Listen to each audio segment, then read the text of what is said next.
Good morning students, this is your Hindi class and today we will revise आराध्याय व्याकरण chapter number 1 भाषा और व्याकरण। देखिए अक्षरों के ऐसे मेल से जिनका कुछ अर्थ हो, मतलब कुछ अर्थ जैसे अक्षर होते हैं ना, आ छोटी बड़ी का खा ये सब अक्षर होते हैं, इन सबको मिलाकर जो शब्द बनते हैं उनको शब्द कहते हैं। उन सबको मिलाकर जो समूह बनता है उनको शब्द कहते हैं और उन शब्दों के समूह को वाक्य कहते हैं। वैसे उन शब्दों को मिलाकर कुछ वाक्य बनते हैं ना, जिनका कुछ अर्थ निकलता हो उनको वाक्य कहते हैं। देखिए जैसे कि वाक्य शब्द कैसे बनते हैं, देश, धर्म, सेवा, हमारा, माता पिता, पुस्तक, भगवान, ये सब क्या है, ये सब अक्षरों के मेल से शब्द बन गए। और वाक्य कैसे बनते हैं, जैसे देश की सेवा करना हमारा धर्म है, तो ये क्या वाक्य बन गया।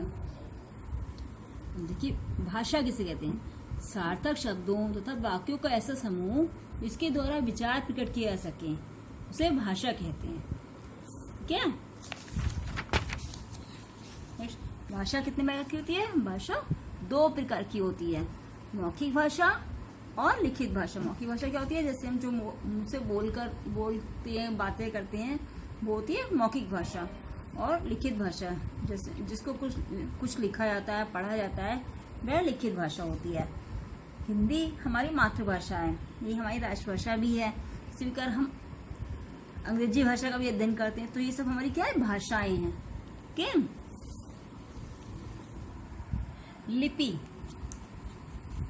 बोलते समय हमारे मुख से जो ध्वनियां निकलती हैं, इन ध्वनियों को लिखने के लिए कुछ चिन्हों का प्रयोग भी किया जाता है। तो ध्वनि चिन्हों को लिखने की रीति को लिपि कहते हैं। ठीक है। व्याकरण, किसी भाषा को शुद्ध रूप में लिखने और बोलने का ज्ञान कराने वाले नियमों को व्याकरण कहते हैं।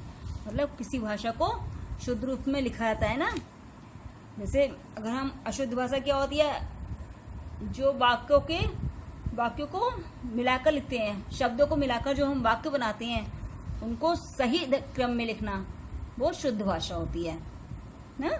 जैसे अशुद्ध वाक्य देखिए, जैसे सोनू गाती है, तो ये शब्द नहीं बना ना, सोनू लड़की का नाम है, वो लड़के का नाम है, तो सोनू गाता है।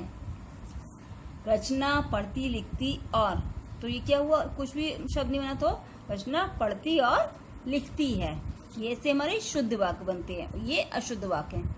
Okay, now we will do exercise. क उपयुक्त शब्द चुनकर रिक्त स्थान भरिए। हमें इन शब्दों से रिक्त स्थान भरने हैं। डैश विचारों को प्रकट करने का साधन है। तो क्या विचारों को प्रकट करने का साधन क्या है, भाषा।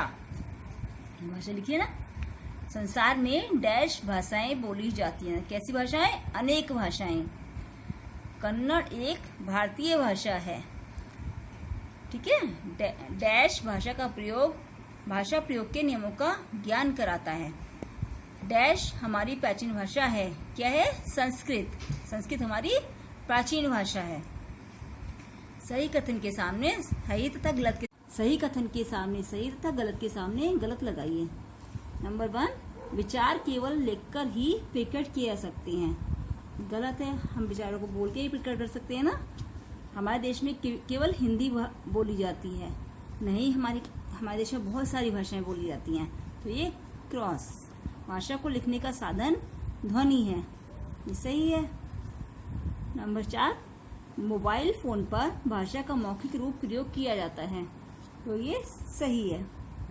हमारे देश की राष्ट्रभाषा हिंदी है, ये राइट, हमारे देश की भाषा हिंदी है ना।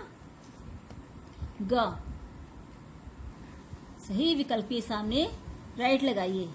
मौखिक भाषा वह है जो मुख से बोली जाती है, लिख कर बताई जाती है, संकेतों द्वारा समझाई जाती है, तो मुख से बोली जाती है ना मौखिक भाषा। नंबर 2, भाषा प्रकट करती है किसको, समाचारों को, संकेतों को, विचारों को। किसको, विचारों को।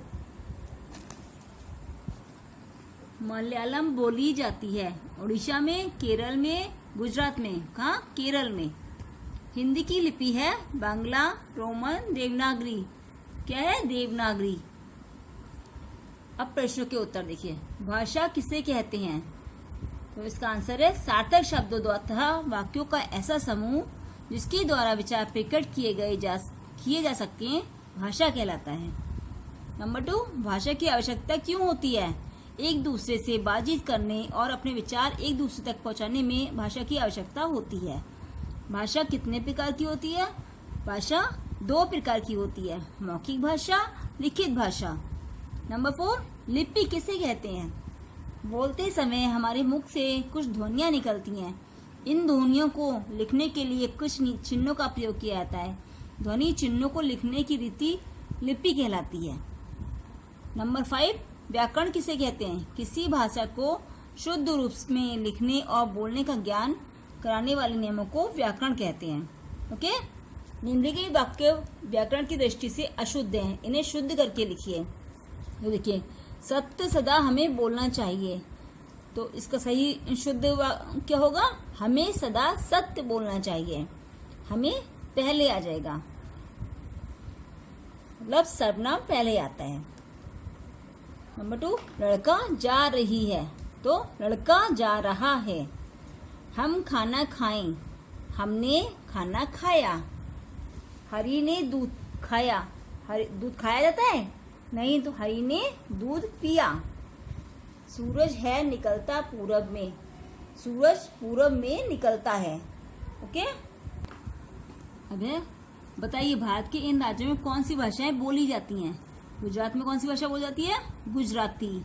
उत्तर प्रदेश में हिंदी, पंजाब में पंजाबी, महाराष्ट्र में मराठी, पश्चिम बंगाल में बंगाली। अब ये पहले दिए, इसमें आपको अपने भाषाओं के नाम लिखने हैं, भाषाओं के नाम छिपे हैं, खोज कर लिखने हैं। जैसे हिंदी, मराठी, तेलुगु, कन्नड़, ये सब इसमें से छांट कर आप करेंगे। ओके, अब ये चैप्टर आप पूरा रिवाइज करेंगे और अच्छे से तैयारी करेंगे, क्योंकि अब टर्म 1 की एग्जाम होने वाली है। अच्छा, okay, thank you, have a nice day.